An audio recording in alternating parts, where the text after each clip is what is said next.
Hey, what's up, you Prep Panthers? All right, we got another video coming for you today. This one is on kinetic energy.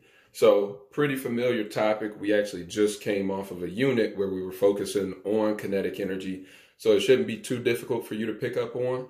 But again, we just got a tutorial going through some of the basics. What is kinetic energy? What are the variables in the equation mean? What are the units of kinetic energy? Joules, how do we break that down? And then how do we solve problems with kinetic energy? Okay, so when we're talking about kinetic energy, all right, first question, what is it? All right, kinetic energy is the energy of motion. All right, in contrast, potential energy, right, is stored energy. When we lift something up into the air, right, it has the potential to do work. It has the potential to fall and have energy when it impacts the ground, right? But kinetic energy is actually the energy when it impacts the ground, okay? So kinetic energy, as we know in its equation, is related to the speed at which something is moving, all right? So our equation for kinetic energy is Ke equals 1/2 mv squared, all right? Now let's define each variable in this equation. So Ke, right, is kinetic energy. All right, no surprise there. That is the energy that the object has when it hits the ground, right? Or whatever object is hitting. Next, we have M, right? M is mass, all right? So the energy that something has depends on the mass that it's made up of, right? So if I had a heavy semi-truck run into something, right, because it is way more massive, it's going to have more energy when it impacts that thing than to say if I had a go-kart, a small go-kart run into something, all right? The more massive something is, the more energy it has when it hits the other object, all right? The more kinetic energy it has, all right? And then V is the velocity. All right. So we still use V and call it velocity. However, this is more comparable to speed. All right. Now, if you remember, the difference between velocity and speed is that velocity is a vector quantity. So it has magnitude and direction, as where speed is a scalar quantity. The direction doesn't matter. It just has a magnitude. All right.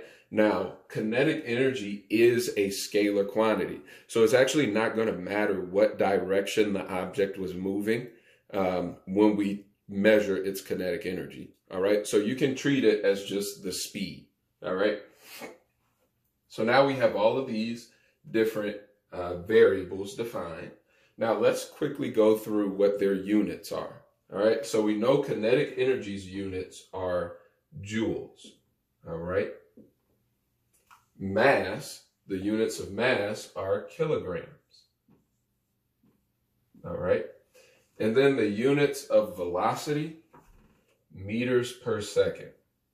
Okay.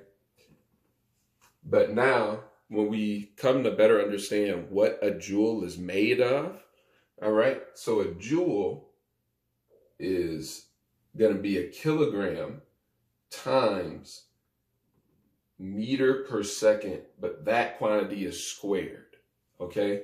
So if I had to write it out, I would say a joule is going to be equal to a kilogram times a meter squared. Actually, let me show you where that comes from. So it's going to be meter per second, all of that squared, okay? Which means that M is going to be squared and the S is going to be squared. So it's going to be meters squared per second squared. All right. So that's what a joule is equal to. All right. Great. So next we're going to talk about how to rearrange this equation to solve for any given problem. Also, the reason this is important, I'm actually going to write it in the bottom right-hand corner because you're going to need to continue to come back to the definition of a joule as you solve for different variables, okay? So let me go ahead and erase all this. And now let's practice solving for different variables. So if I was solving for kinetic energy, all right, how would I get kinetic energy by itself? All right.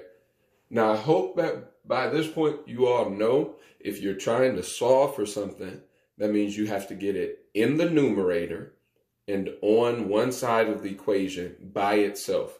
There can't be any squared, square roots, multiplication, addition, subtraction, nothing. It should just be the quantity you're looking for, the variable you're looking for by itself in the numerator. So if we're looking for kinetic energy and we look at our equation, we've already got kinetic energy in the numerator, okay?